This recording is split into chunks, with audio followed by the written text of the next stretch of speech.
you have. Well, I'm okay now. This is the thing. I'm trying to decide whether this is you being a discerning viewer and saying, "Ooh, you know what? That looks like it might be good. I should watch this," or whether this is you finally being taken over and finally being controlled by the Netflix algorithm, and they just shove something in your face and say, "Watch this," and you're like, "Okay." So, which one is it? Okay, well, it's neither actually, Tosin. Oh yeah. Basically, it was someone said to me that, oh, it's a really, really good movie, like on Netflix, like this. It's like John Wick and the Nobody, and it's really good. It's probably, I think it's better than John Wick, blah blah blah. And I thought, oh, I better watch that then. And he said Yep. The Grey Man. So I thought, well, so that's the reason. But yeah, it might have been algorithms as well, or it might have just been, So. So I thought, Yeah, well, I'm going to because see that then, so I can compare it. If it's supposed to be better than John Wick, then I or better because see the to thing make is that sure. this is like it's a big Netflix release, and they put Yeah. a lot behind it. They put a lot behind it because they've gotten like A-list stars. It's directed by the Russo Mm. brothers, who directed Avengers Endgame and Avengers Infinity War. So this is Netflix going big hitters. So tell me about this.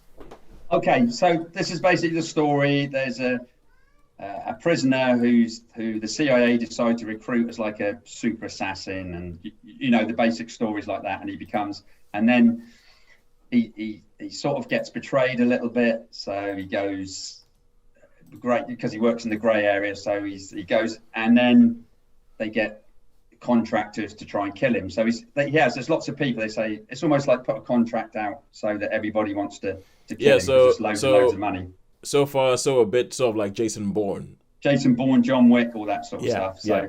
So, and yeah, so there's basically the film is, they're trying to find him. They're trying. Oh, and my little old favourite lady's in this as well, which was a bonus.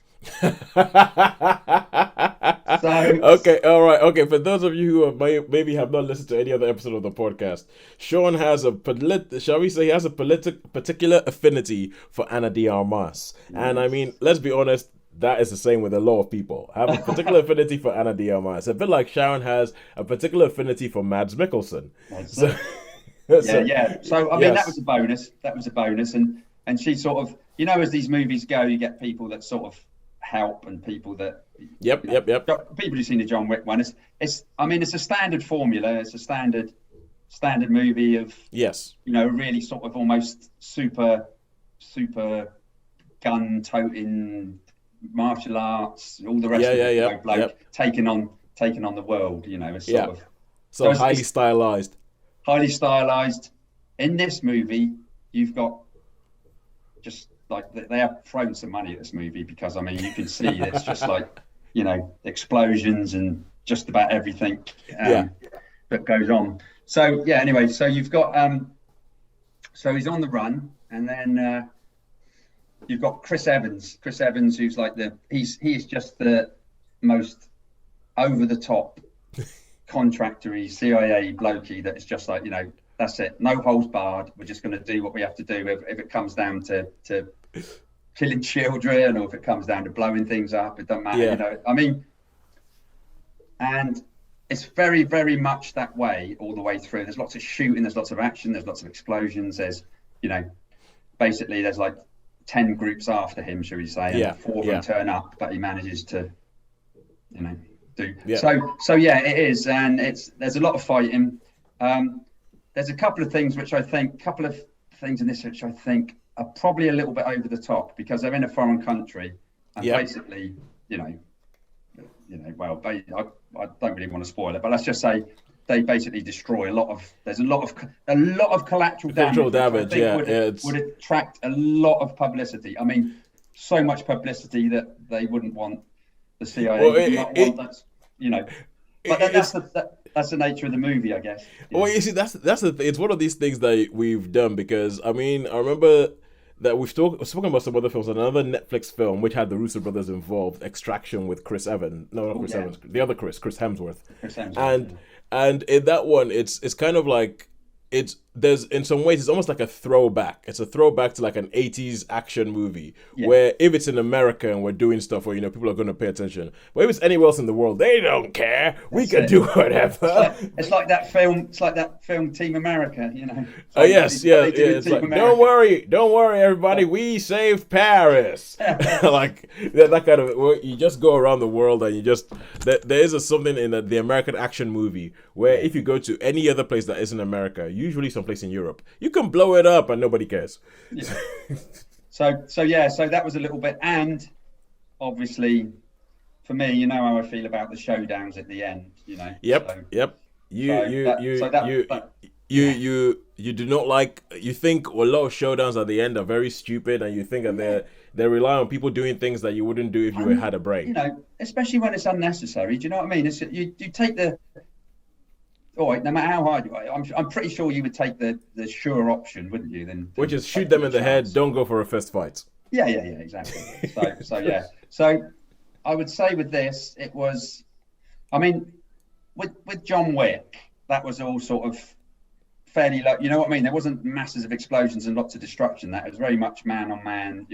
Well, at least the first one. At least the first one, yeah, that's true. Yeah, good point.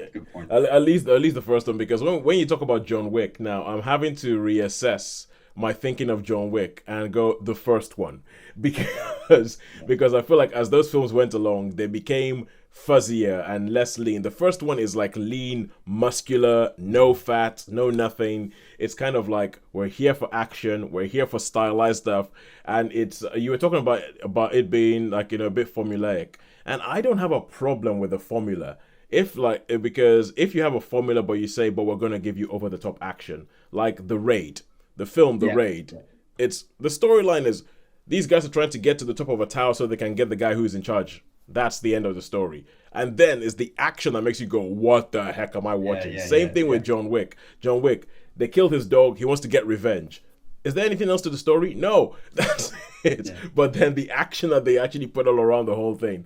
And so I think with a formula, if you're going to have a formula, if you're going to be formulaic in your storytelling, then I'm fine with that as long as you deliver on telling it properly and you deliver on, I guess in the cases like this, in the action. So the question is, do they do that? Wow. Some of the time, and so some of the time, but there are a few moments where it's like a bit, especially the foreign country scene. I'm like, wow, it's like, and it's fun to see, and it's great, and it's expressive, and so, I don't put it in the John Wick or Nobody drama. I mean, it's okay film. Don't get me wrong, it's quite fun with the like we say, the standard formula, but there's nothing particularly special about it, except there's a lot of money poured into it, and there's a lot of big explosions and couple of silly moments. So, but enjoyable film nevertheless. An enjoyable film. So sure. This would take a 3-star. This one. This is standard formulaic action movie. With a couple of flaws.